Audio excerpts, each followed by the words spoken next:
खुली इस्लाम की आंखें, हुआ सारा जहां रोशन। खुली इस्लाम की आंखें, हुआ सारा जहां रोशन। अरब के चांद सदके क्या ही कहना तेरी तलअत का। अरब के चांद सदके क्या ही कहना तेरी तलअत का। अल्हम्दुलिल्लाहि रब्बिल आलमीन वस्सलातु वस्सलामु अला सय्यिदिल अंबिया वल मुरसलीन। अम्मा बाद फ़अऊज़ु बिल्लाहि मिनश शैतानिर रजीम। बिस्मिल्लाहिर रहमानिर रहीम।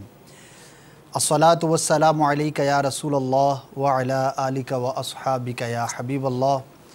अस्सलातु वस्सलामु अलैका या नबियल्लाह व अला आलिका व अस्हाबिका या नूरल्लाह।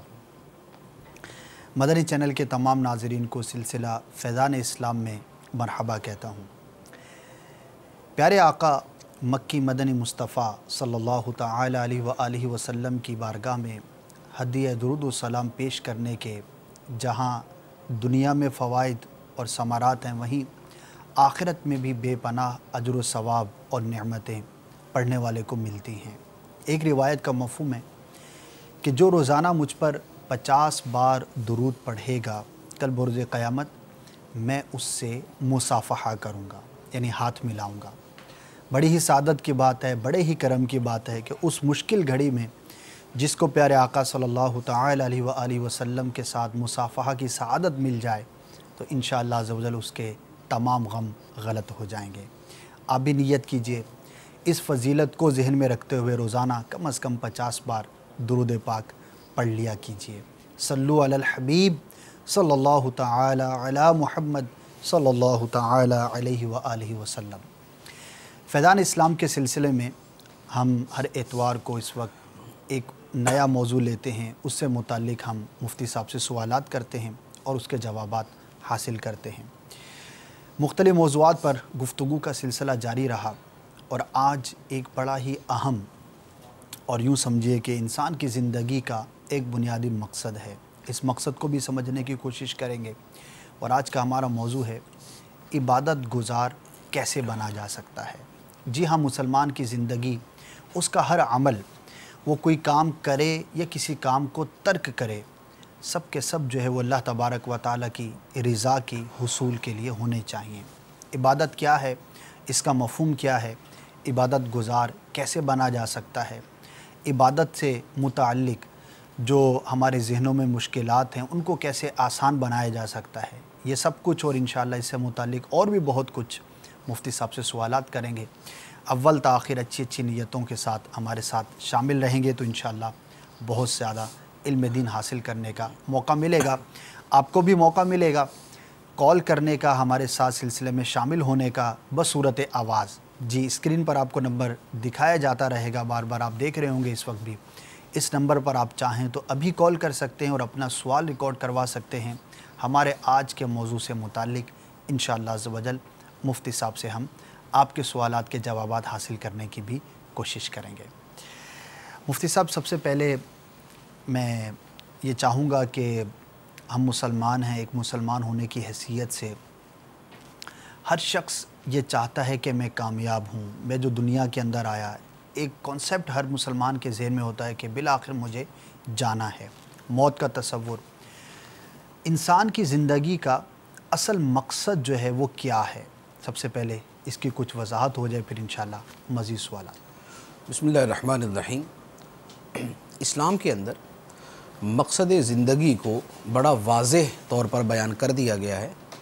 दुनिया में ये इस मौजू के ऊपर तमाम लोग ही कलाम करते हैं जी, यानी खा वो मुसलमान हैं या वो मुसलमान नहीं हैं जी, और खा वो दीन को मानते हैं या दीन ही के वजूद के मुनकिर हैं। यानी बहुत सारे वो लोग कि जो दीन ही को तस्लीम नहीं करते, दहरिया हो गए जी, लेकिन मकसद ज़िंदगी पर वो भी कलाम करते हैं बेशक कि ज़िंदगी का मकसद क्या है। जी, कुरान पाक की रोशनी में बड़ा वाज़ेह तौर पर हमें ये पता चल जाता है कि ज़िंदगी का मकसद क्या है। अल्लाह ताला ने कायनात को क्यों बनाया, आसमान व ज़मीन क्यों पैदा किए गए, इंसान क्यों वजूद में आया। अल्लाह ताला इरशाद फरमाता है वमा खलक़ना समावाति वल अर्द वमा बैनहुमा लाइबीन, हमने आसमान व ज़मीन को खेलते कूदते हुए पैदा नहीं किया, यानी हमने इसको बतौर खेल के पैदा नहीं किया। ये एक बामकसद ज़िंदगी है, एक बामकसद इसकी पैदाइश है। इसी तरह आयत मुबारक है, अल्लाह ताला ने इरशाद फरमाया अफ़ा हसिबतुम अन्नमा खलक़नाकुम अबसन व अन्नकुम इलैना ला तुरजऊन, ए लोगों क्या तुमने ये समझ लिया कि हमने तुम्हें फजूली पैदा कर दिया और तुम्हें हमारी तरफ लौट कर नहीं आना। ये आयत मुबारक भी बड़े वाज़ेह तौर पर बताती है कि अल्लाह ताला ने जो हमें पैदा किया है ये पैदा करना किसी मकसद के साथ है। इसलिए फरमा दिया कि क्या तुम ये समझते हो कि तुम्हें फजूली पैदा कर दिया, तुम्हारे पैदा करने का मकसद ही कोई नहीं। अब वो मकसद क्या है? ज़िंदगी और मौत की पैदाइश का, इंसान की पूरी ज़िंदगी का। वो अल्लाह तबारक व तआला ने इरशाद फरमाया खलक़ल मौत वल हयात लियब्लुवकुम अय्युकुम अहसनु अमला, उसने ज़िंदगी और मौत को पैदा किया ताकि वो तुम्हारी जांच करे कि तुम में कौन अच्छे अमल करने वाला है। ये बड़ा वाज़ेह तौर पर बता दिया गया कि इंसान की तख्लीक का मकसद उसके आमाल की जांच परख है। अल्लाह ताला ने ये दुनिया इसलिए पैदा की ताकि वो इसमें अपने बंदों को चुन ले आखिरत के लिए, अपने बंदों को मुंतखब कर ले अपने क़ुर्ब के लिए, अपने बंदों को मखसूस फरमा ले जन्नत के लिए। लेकिन ये जन्नत के लिए मखसूस करना, क़ुर्ब इलाही के लिए मखसूस करना, ये अपनी रज़ा उनको अता फ़रमाना, ये अल्लाह तबारक व तआला बग़ैर ईमान और अमल के नहीं देता। उसने ईमान को लाजिम करार दिया, ईमान बतौर बमंज़िला शर्त के हैं, और अमल का उसने हुक्म इरशाद फरमाया। अब वो अच्छे आमाल क्या हैं उसके लिए बहुत सारी ताबीरात हैं जो फरमाया लियब्लुवकुम अय्युकुम अहसनु अमला। तो अब वो अहसनु अमला उसे आमाल सालिहा भी कहते हैं और उसके लिए दीगर अल्फाज भी इस्तेमाल होते हैं। लेकिन कुरान पाक में जहाँ मकसद तख्लीक को बयान किया गया वहाँ अल्लाह तबारक व तआला ने बतौर ख़ास एक लफ्ज़ बयान फरमाया और वो है इबादत। चुनाचे फरमाया वमा खलक़तुल जिन्ना वल इंसा इल्ला लियअबुदून, मैंने जिन्नों और इंसानों को सिर्फ़ इसलिए पैदा किया कि वो मेरी इबादत करें। ये वो यानी जामे तरीन अल्फाज हैं और ये वो कुरान पाक के बड़े वाज़े, बैन और सरी अल्फाज हैं जो मकसद ज़िंदगी को बयान करते हैं कि जिन्नों और इंसानों की पैदाइश का मकसद अल्लाह ताला की बंदगी है, अल्लाह ताला की इबादत है। ठीक है। और इसी पर अल्लाह तबारक व तआला ने फिर बार बार कुरान पाक में फरमाया इन्नी अना रब्बुकुम फ़अबुदून, बेशक मैं तुम्हारा रब हूँ तो तुम मेरी बंदगी करो, मेरी इबादत करो। और फिर इस तरह की दीगर और आयात मुबारक भी मौजूद है। तो खुलासा कलाम ये है कि इंसान की तख्लीक का मकसद ये है कि अल्लाह ताला बंदे के आमाल की जांच परख और उसका इम्तिहान फरमाना चाहता है। सही। और अल्लाह ताला ने इसलिए पैदा किया लोगों को ताकि लोग उसकी इबादत करें। तो मकसद जो है वो इबादत हुआ, इबादत उस मकसद के हुसूल का एक ज़रिया हुआ। मुफ्ती साहब, जब हम इबादत का लफ्ज़ सुनते हैं, बोलते हैं, बड़ा एक वसीउल माना लफ्ज़ है, तो इसका मफ़हूम समझना भी बहुत ज़रूरी है कि क्या ये इबादत से मुराद फ़कत यही है कि नमाज पढ़ ली, रोज़ा रख लिया, इसी तरह जो मशहूर जो चंद चीज़ें हैं यही इबादत है, या इसके अलावा भी कोई चीज़ें हैं? और एक आसान अल्फाज में समझने के लिए, एक आम आदमी के लिए ये इबादत जो हम लफ्ज़ इस्तेमाल करते हैं, आखिर इसका मतलब और मफ़हूम क्या है?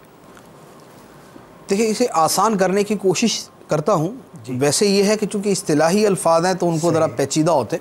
ठीक। देखिए, ये जो आपने कहा ना कि नमाज, रोज़ा, हज, ज़कात हम इन्हें इबादत कहते हैं, तिलावत, ज़िक्रुल्लाह हम इन्हें इबादत कहते हैं, ये भी इबादत हैं। सही। लेकिन लफ्ज़ इबादत दो तरह बोला जाता है। ठीक है। एक लफ्ज़ इबादत वो है जो असले इबादत जिससे ताबीर की जाती है, असले इबादत का माना जिससे बयान किया जाता है। दूसरा लफ्ज़ है इबादात, यानी एक है इबादत और एक है इबादात। सही। ये जो आपने कहा ना नमाज, रोज़ा, हज, ज़कात, ये इबादत भी हैं, लेकिन हमारे उर्फ़ी मफ़हूम के एतबार से ये इबादात हैं कि ये बहुत सारी इबादतों के नाम ले दिए। असली इबादत क्या है जो मुफस्सिरीन किराम ने और उलमाए दीन ने जिसका माना बयान फरमाया, वो बयान किया अक़सा गायतिल खुज़ू व तज़ल्लुल, जिसका तर्जुमा बनता है आसान अल्फाज में कि इंतहा दर्जे की आजिज़ी का नाम इबादत है। अच्छा, इंतहा दर्जे की आजिज़ी का नाम इबादत है। अब इंतहा दर्जे की आजिज़ी एक कॉन्सेप्ट के साथ जुड़ी हुई है, सही, एक अकीदे के साथ और एक नज़रिए के साथ वो जुड़ी हुई है। वो क्या है? जैसे मिसाल के तौर पे हम अल्लाह ताला की बारगाह में नमाज में खड़े होते हैं हाथ बांध के। सही, ये नमाज में हम खड़े होना ये इबादत है, लेकिन ये हाथ बांध के खड़े होना तो बाज़ औक़ात उस्ताद के लिए, पीर के लिए या माँ बाप के लिए भी होता है, सही, लेकिन वो इबादत नहीं होती। बजा पड़, फ़ेल एक ही है, लेकिन दोनों एक जगह उसे सिर्फ ताज़ीम करा दिया जाएगा, दूसरी जगह इबादत बना दिया जाएगा।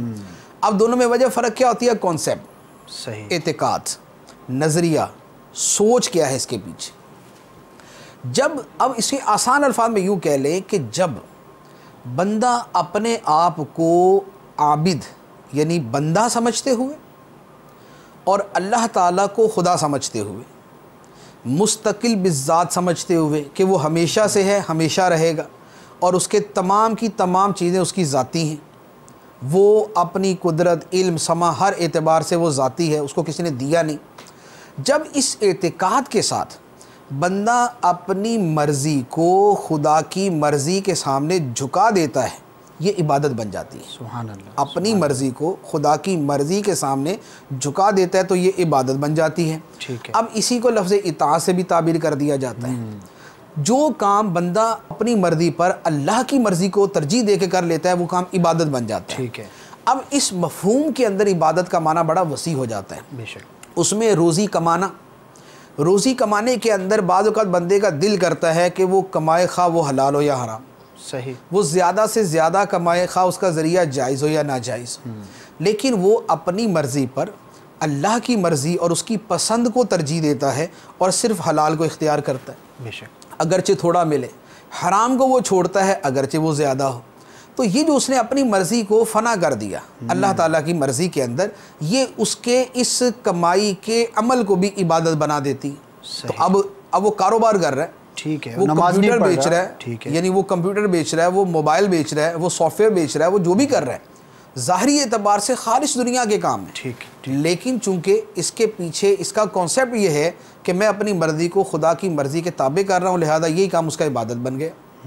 बीवी बच्चों को वो खाना पीना मुहैया करता है, अपने घर के अंदर वो गोश्त लेके आया, फल लेके आया, बड़ी मज़ेदार चीज़ें लेकर आया। एक है दुनियावी एतबार से बगैर किसी नीयत के ले आया, सही, और एक इसलिए लेके आया कि अल्लाह ताला ने बीवी बच्चों का ख़र्चा देने की और उन्हें अच्छा खिलाने पिलाने का फरमाया।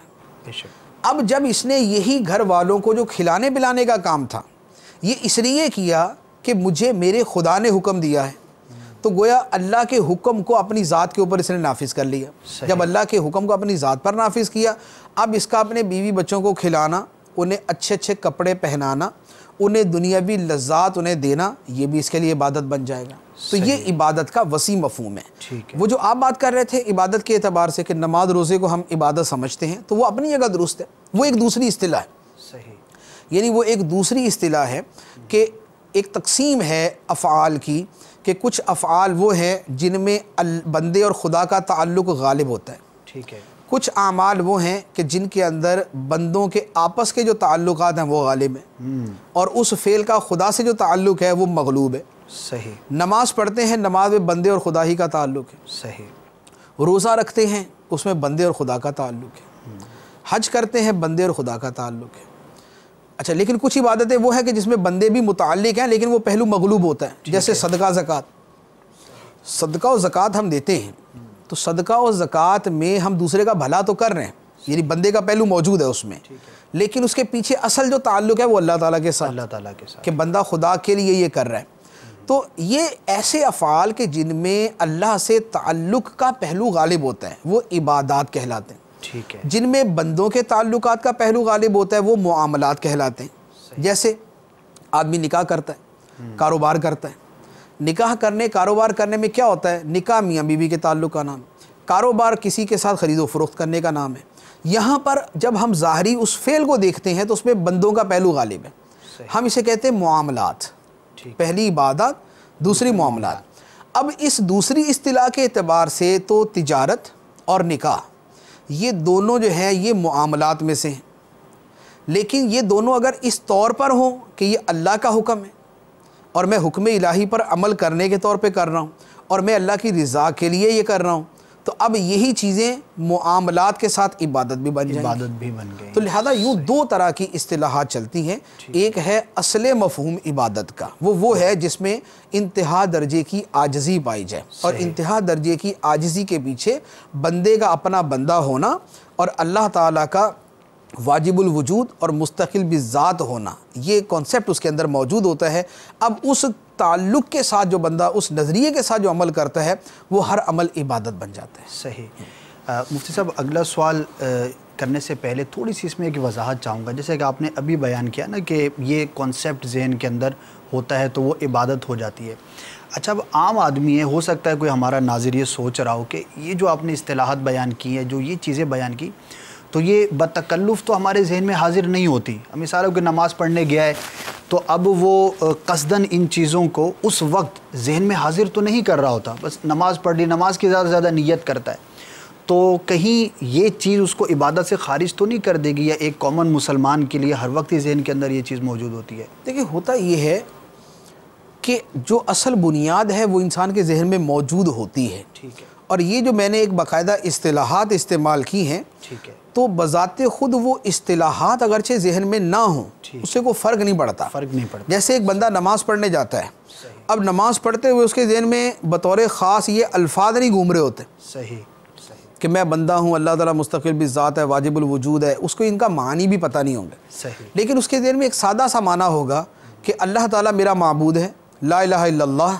मेरा दीन है, अल्लाह के सिवा कोई माबूद नहीं, बेशक, और मैं अल्लाह ताला को माबूद समझते हुए उसकी बारगाह में खड़ा हूँ। सही। ये कॉन्सेप्ट है, ये इबादत हो गई। यही काफ़ी है। अच्छा, अब कारोबार के अंदर जैसे मैंने अर्ज़ किया, कारोबार में उसका ये नियत करना कि अल्लाह ताला ने बीवी बच्चों के हुकूक अदा करने का फ़रमाया, उन्हें मोहताज ना रखने का फ़रमाया और उनकी ज़रूरियात पूरी करने का हुक्म दिया है।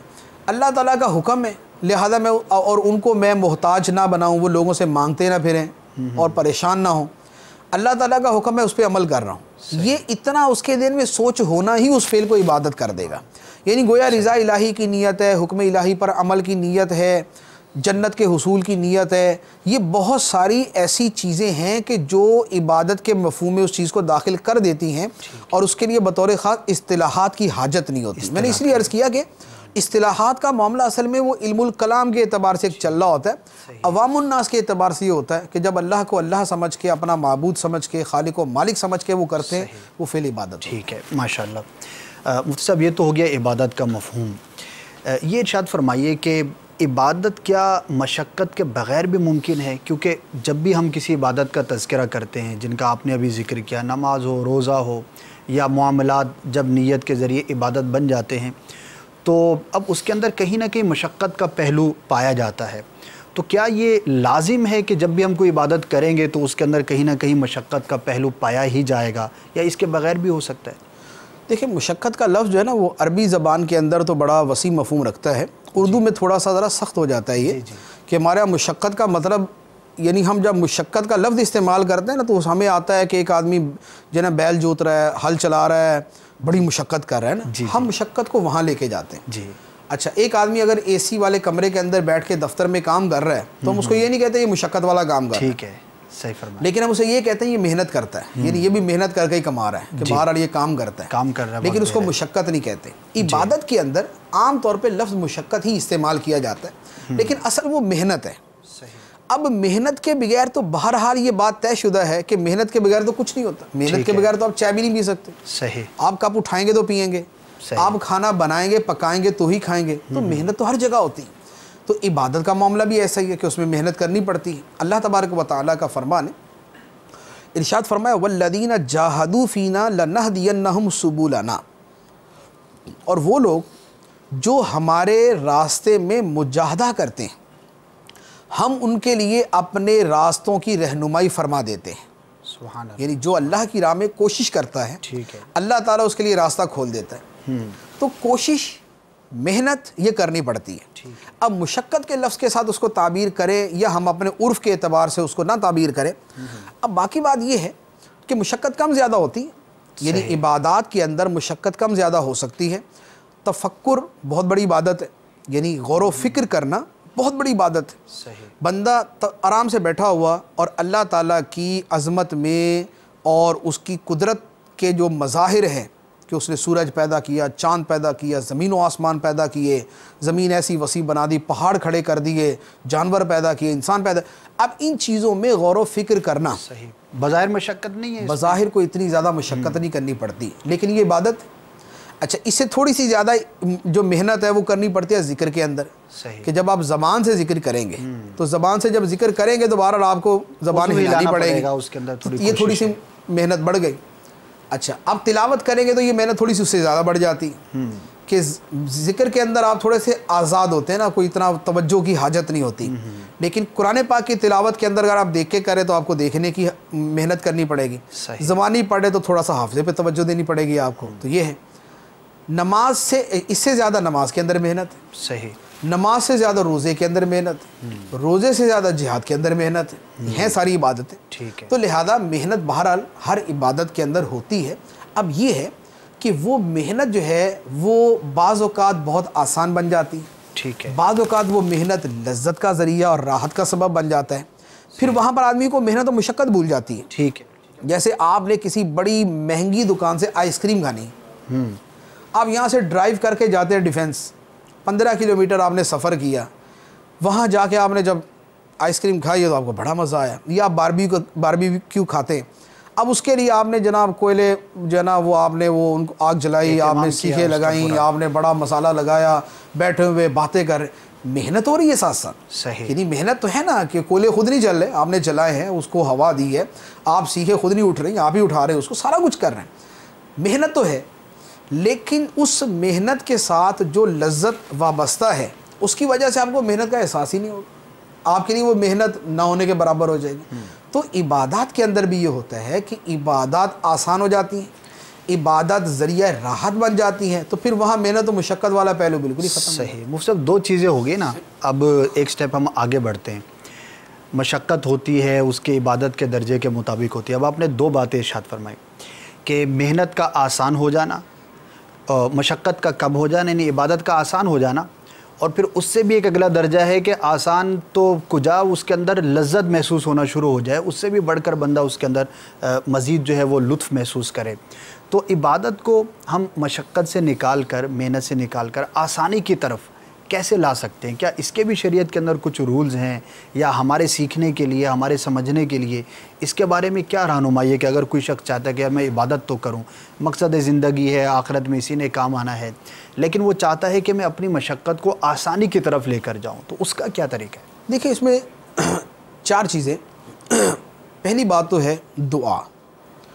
आदमी दुआ करता है तो इबादत उसके लिए आसान हो जाती है। इसकी बड़ी वाज़ेह सी मिसाल सुभान अल्लाह, नबी करीम सल्लल्लाहु ताला अलैहि वसल्लम की सुन्नत मुबारका थी कि आप ये दुआ कसरत से करते थे, अल्लाहुम्मा अइन्नी अला ज़िक्रिका व शुक्रिका व हुस्न इबादतिक। सही।